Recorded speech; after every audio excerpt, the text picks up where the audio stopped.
we will talk about continuation of Coulomb's law. मेरा एक request है कि अगर कोई भी सेम टॉपिक को हिंदी मीडियम में देखना चाहते हैं तो वे कृपया उसी वीडियो पर स्विच कर लें. So let's see guys what is the Coulomb's law. In the previous video we have talked about definition of Coulomb's law, that was F is directly proportional to multiplication of two charges q1 into q2 divided by separation between both of them. Okay, like this.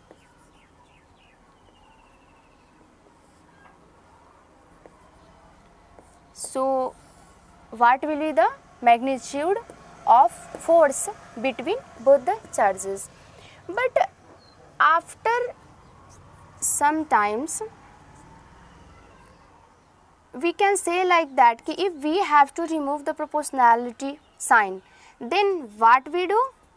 We do like, if suppose we are talking about a proportional size, okay, means कि any one quantity when increasing then the another quantity is also increasing and vice versa.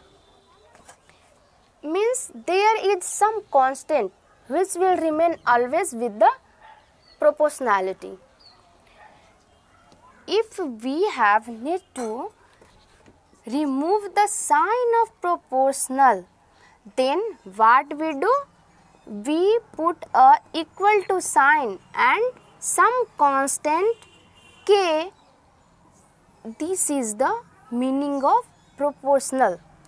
Okay, so now this proportional sign is replaced with equal to k, and this is the remaining part, which is q1 into q2 divided by r square. Firstly it was known as only Coulomb's constant, only Coulomb's constant, and it was given 8.875 and so on, and 10 raised to power 9, and this is only the numerical value. Okay, we are not talking about here the unit of this numerical value or this constant k, that is Coulomb's law, Coulomb's constant. Okay, so after some times, as we all know that physics does what? Physics always try to give a very precise or very accurate value of any constant. Okay, but here what gets happen? It was that, but we had need to simplify it more. Okay, so after more simplification, this k gets replaced with the 1 by 4 pi epsilon naught dot q1 q2 r square. See here, that is only k is getting replaced by the value 1 by 4 pi epsilon naught, and 4 is what? A numeric value. Pi is what? That is equals to 3.14. We are not interested to talk about its larger value. We are only taking the 3.14, and this is the relative permittivity of free space.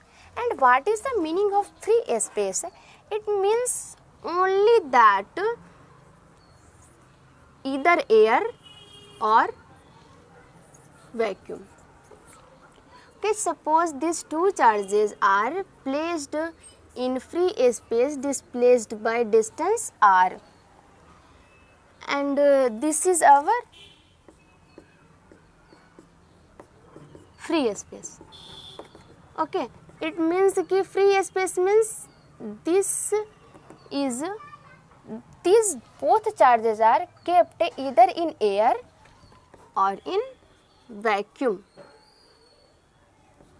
Okay. Permittivity means here only that what is the amount of this field which will be allowed or permitted to pass through either Q1 or Q2. Okay. So what is the meaning of this term, that is 1 by 4 pi epsilon naught? And before calculating this, I would like to firstly talk about its unit. Okay.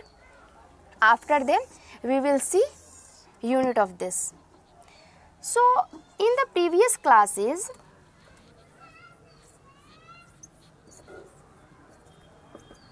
read about these types of equations like this, and if you write 1 by c, then it converted to c to the power -1 and so on. Okay. Then f is equals to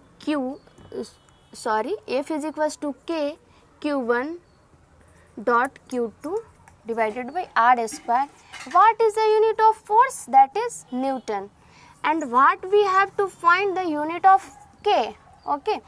From here easily we can see q1 and q2. What is the unit of charge? That is Coulomb. And Coulomb is written as only c, means c into c, and r, that is distance. And if we talk about the distance, then what is the unit of distance? In SI unit, that is meter. Okay. So as this is here in the squared form, means meter square will be here. So now you can see like this, c square divided by m square, and what we have to find? That is unit of k. How it can be? Suppose here it is Newton, and we have to cancel this or this. Okay. This and this and this, both we have to cancel out. To cancel out this, what is the requirement? M to the power 2 and c to the power 2. Okay. Because the square only can nullify the square. So we are adding here this new term. That's why this can be written as n m square c inverse square. Okay. So now what will be the unit of k? That is n meter square per Coulomb square. Okay. So this is the numeric value of Coulomb's constant k, and this is the unit of k. Okay. In this video till now we have talked about only here, means only Coulomb's constant magnitude and the unit of Coulomb's constant. In the next video we will see what will be the unit of this quantity. Okay. Thank you for watching. Thank you.